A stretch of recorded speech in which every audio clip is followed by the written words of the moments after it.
Siguro nga, meron siyang magandang dahilan pero hindi pa rin magagamit na excuse yun. Yung katotohanan na iniwan ako ng sarili kong ina. Kahit na sinong tao, hindi maiintindihan kung gaano kasakit yun.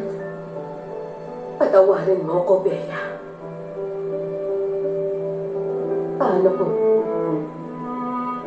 isang araw, bigla mong makita ang tunay na mama mo? Hindi po. Hindi po ako interesado. Ayoko po siya makita. Yung taong nagpalaki sa akin, para sa akin siyang mami ko. Wala akong ibang nararamdaman sa tunay kong ina kundi sama ng loob. Kaya dapat huwag ko na siyang makita. Mas mabuti po kung ganun. Ako ang mama mo, Bea. Ako ang nagsilang sa'yo.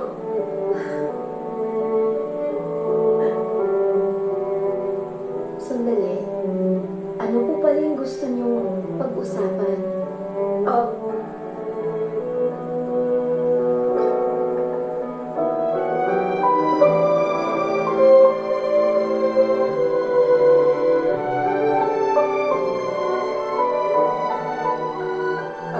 Gusto ko lang na ibigay sa'yo ang blessing ko. Salamat po, Mama.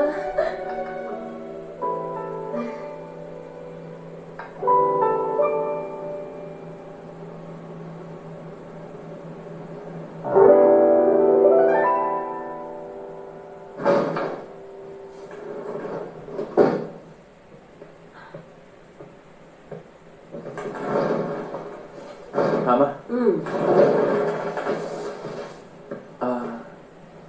Mama, nakipagkita kayo kay Allison?